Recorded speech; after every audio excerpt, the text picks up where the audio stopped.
Hi everybody, Candace here with Green Roof Farms DIY, and today I'm going to show you how to make one of these no face touch masks. So these are not to protect you from the coronavirus or any other virus. These are actually going to just allow you to not touch your face. So it's that nice reminder that, you know, how many times you touch your face a day. So I'm a face toucher, so that's what I made this mask for. So in this design are 4 guidelines, and we're going to go ahead and stitch those out, and I'll show you how to turn them into something wonderful.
Alright, so we're all done. The lines are all stitched out. Now we're going to take it and go trim it out.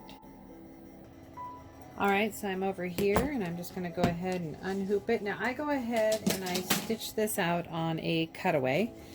And you're going to have 4 different sizes. The smallest size is the child size, the toddler size. And then the next size up is going to be the teenager size, or maybe a petite lady. And then the next one is going to be kind of like an average adult. And then the next one above that is going to be a man's. And you can kind of see the contour, how it stays, you know, as it's going up in size. So if you needed to make it a little bit bigger, you can make it a little bit bigger. So what you want to do is you want to cut a couple pieces to match whichever size it is that you're going for. So if I wanted to do this smaller one, I would just trim right around the orange line, and that gives me a nice little pattern. I went ahead and I played with a couple of these, and so all I did is you want to make sure your fabric is face to face. So if you're working with a pattern print, you'll want to cut them face to face. So what I mean by that is when I open them up,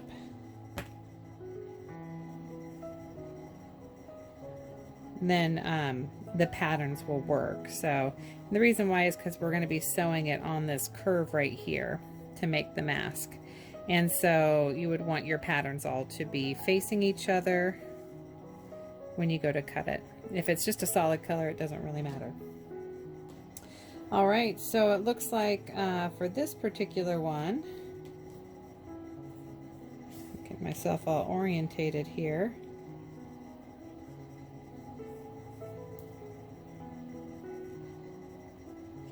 Just to show you which one I'm working with. So this was the yellow one. So I went ahead and did the yellow one. And I sewed my corner piece together. And what I'm going to do is I'm going to go over to my iron. I'm going to iron it to one side. You know, those of you that are quilters, you know, we're used to doing this. And then I'm going to top stitch and secure that raw edge on the inside.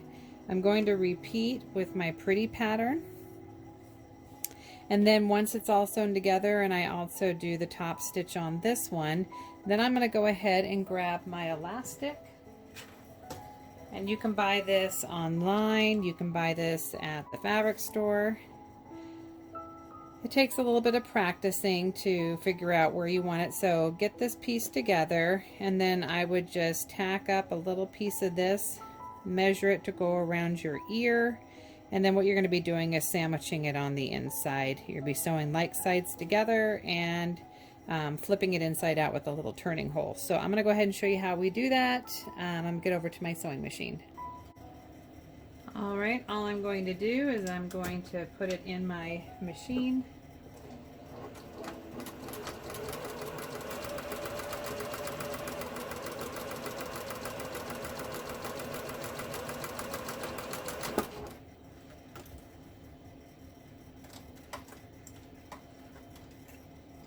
Alright, so I'm sewn all the way around that tip, and now I'm going to do is I'm going to open it up. I'm going to press it to one side. I'm going to put a seam on it, and that's what's that part that comes, so your nose would be right in here, the bridge of your nose, and it just comes right around and protects your face. This is the time that you want to put it up on your face and figure out what kind of a loop that you want there to go around your ear. Alright, so I went ahead and ironed these so they're nice and flat with my seams pressed to one side. So I'm just going to now top stitch it. Oops, my thread broke.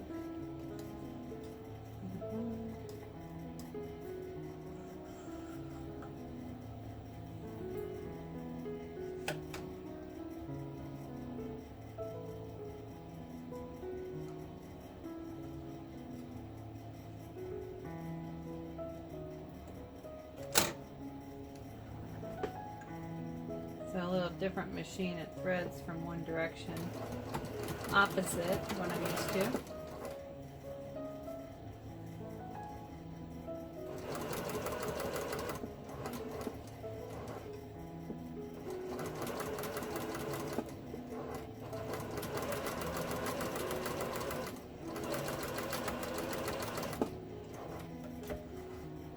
Alright, so that one's all done. It's nice and top stitched.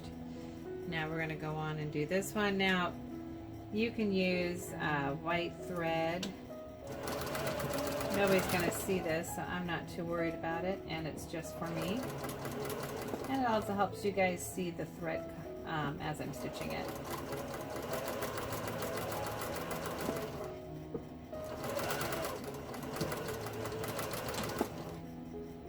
Alright, so that's done.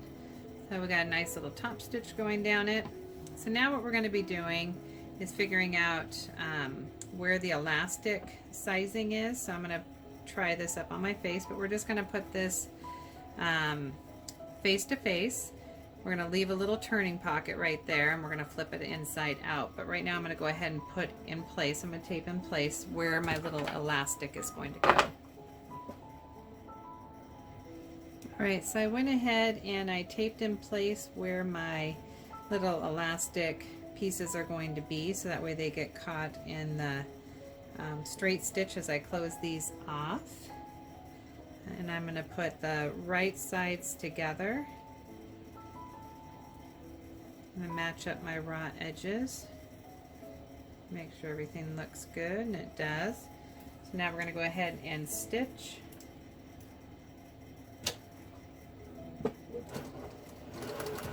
Now make sure you go over that elastic piece, that way it gets held in there nice and tight.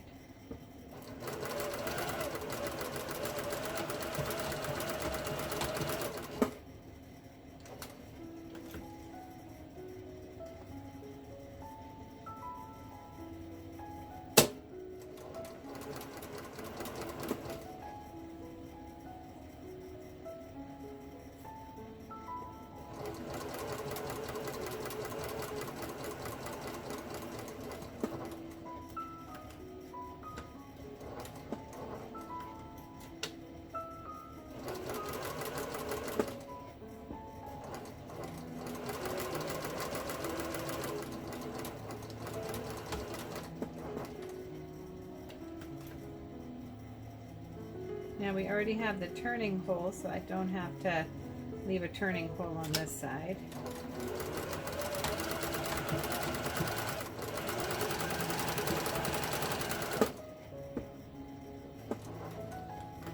Alright, now we're going to just go right down the bottom, matching up my seams.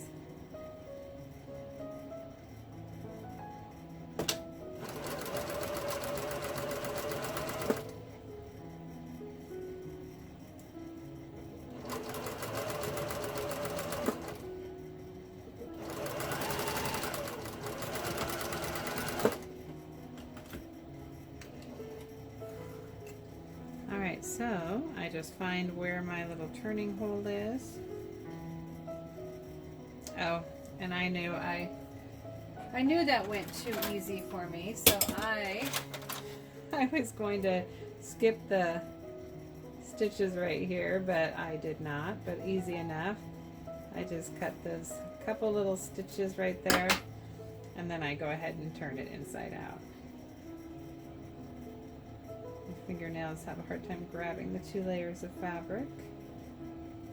So we find the little hole right there, put our thumb in it, go all the way to the opposite corner, stick your finger through it, and then pull, pull, pull,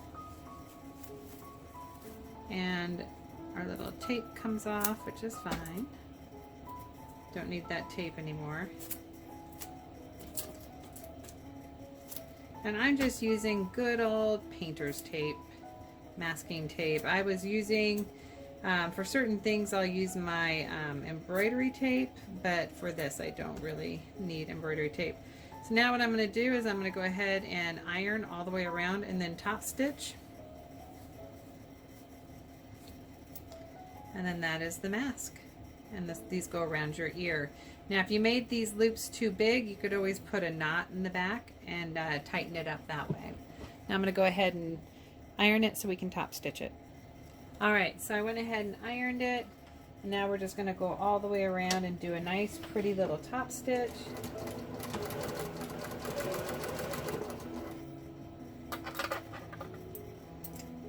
Pesky little string.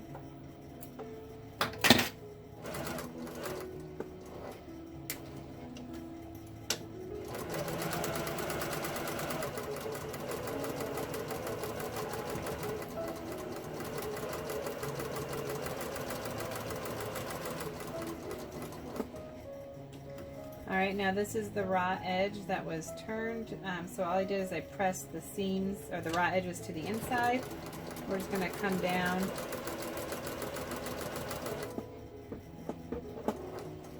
and now I just got the bottom to close off, or to top stitch.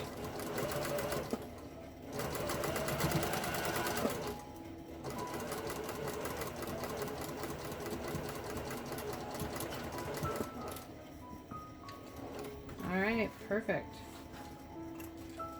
And now we just trim it, and then we size it, try it on, make sure it fits good. Alright, so this is the finished mask, and I used 10-inch long elastic. I would probably suggest 9 inches, so I'll need to put a little knot in there, but this turned out perfect, and it's really nice and it's washable. So this is a fun little easy design. Once you embroider your template, then you're able to reuse it over and over and over again. Thanks so much for watching, and thanks for supporting me as a digital design artist. I really appreciate having you guys on the Facebook group, and please stay safe out there. And if you're a face toucher, enjoy wearing the mask. Thanks everyone.